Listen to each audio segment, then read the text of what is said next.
have a very clear roadmap to becoming a zero net debt company within the next 18 months. That is by 31st March 2021.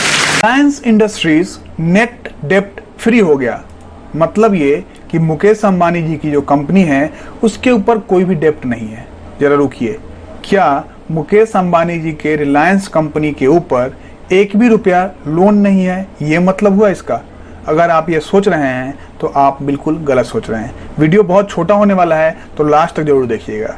सबसे पहले आपको बता दें कि Reliance industries एक ऐसी कंपनी है जिसको लेके काफ़ी ज़्यादा बात इंडिया के अंदर ही नहीं बल्कि पूरे विश्व के अंदर की जाती है, और रिलायंस को लेके लगातार काफ़ी ज़्यादा नज़र रखी जाती है विश्व के बड़े बड़े कंपनीज की, क्योंकि इसके अंदर इन्वेस्टमेंट बहुत ज़्यादा बड़ी बड़ी कंपनीज के होने शुरू हो गए हैं।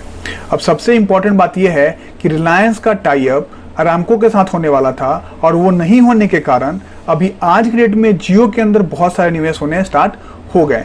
अब इम्पॉर्टेंट बात कि डेप्ट फ्री का मतलब क्या होता है। सबसे इम्पॉर्टेंट ये पॉइंट है कि नेट डेप्ट का मतलब ये है कि आप कंपनी के ऊपर ओवरऑल कितना लोन है, लायबिलिटी कितना है और खर्चा कितना है आपका, ये इंपॉर्टेंट चीज हो जाती है। अब फॉर्मूला क्या है नेट डेप्ट का कि आपका शॉर्ट टर्म डेप्ट क्या है, लॉन्ग टर्म डेप्ट क्या है, और उसके अंदर आपके पास कैश इक्विवेलेंट या कैश क्या है। जो लोग कॉमर्स के स्टूडेंट हैं उनको एक चीज मालूम होगा, लेकिन जिन लोगों को नहीं पता उनको बता दें कि कैश इक्विवेलेंट का मतलब होता है कि आपके पास कितना पैसा हो सकता है अगर आपके पास जो सामान है उसको देखा जाए तो, या फिर मतलब कि कंपनी के पास कितना पैसा है कैश के रूप में। अब जो मोटा मोटी भाषा में बात करें तो जो आपके ऊपर लोन है या फिर डेप्ट है और साथ ही साथ जो कैश है उसके अंदर बराबरी आ जाती है तो उसको हम कहते हैं जीरो नेट डेप्ट। मतलब कि कोई भी लोन आपके ऊपर चल रहा है तो उसको इजीली आप दे सकते हैं वापस किसी भी बैंक को, या जो भी आपका लोन लिया है जिससे उसको आप दे सकते हैं। मतलब ये कि आपको परेशानी नहीं होगी एक पैसा भी देने में। अब मैं एग्जांपल के तौर पे आपको बता दूं कि कोई कंपनी है और उसके पास 10,000 करोड़ का शॉर्ट टर्म डेट और 4,000 करोड़ का लॉन्ग टर्म डेट है, मतलब कि 14,000 करोड़ का टोटल डेप्ट हो गया, और उस कंपनी के पास 10,000 करोड़ रुपए हैं कैश के रूप में या कैश इक्विवेलेंट के रूप में। तो मतलब ये कि 4,000 करोड़ का नेट डेप्ट उस कंपनी के ऊपर है।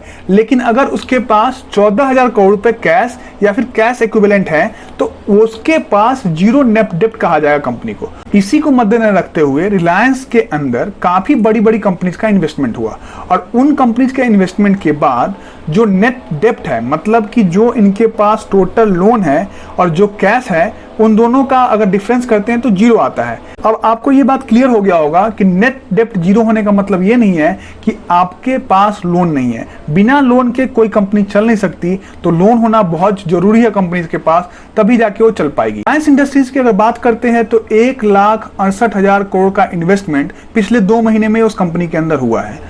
1,15,000 करोड़ के आसपास जियो के अंदर जो इन्वेस्टमेंट किया गया है कंपनीज के द्वारा वो, और साथ ही साथ 53,000 करोड़ रुपया का जो राइट इशू हुआ था जिसको 1.5 गुना से ज्यादा लोगों के द्वारा एक्सेस किया गया, उनको मिलाने के बाद 1,68,000 करोड़ बनता है। जो डेप्ट 31 मार्च 2020 को रिलायंस के ऊपर था वो था 1,61,000 करोड़।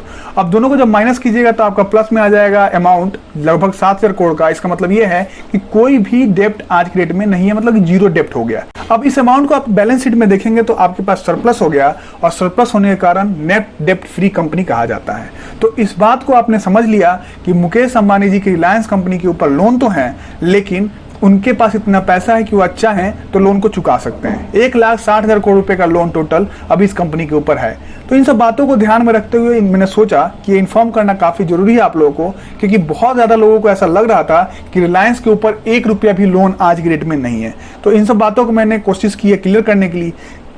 तो इन सब बातों को मैंने सोचा है कि आप लोगों तक पहुंचा दूं क्लियरली, क्योंकि ये तो वैसे टैक्स से रिलेटेड मैटर नहीं था, लेकिन रिलायंस का ज्यादातर जो इन्वेस्टमेंट हुआ है टैक्स रिलेटेड हुआ है, इसीलिए मैंने ये वीडियो आप लोगों तक लेके आने की सोची है। तकनीकी सार पर देखने के लिए इस वीडियो को धन्यवाद। लाइक कर दीजिएगा यहाँ तक देख लिए तो, शेयर कर दीजिएगा कि बहुत लोगों को नहीं पता है उन लोगों को मालूम चल सके, और सब्सक्राइब कीजिएगा अगर आपको अगला वीडियो देखना पसंद हो तो। Thank you so much video देखने के लिए।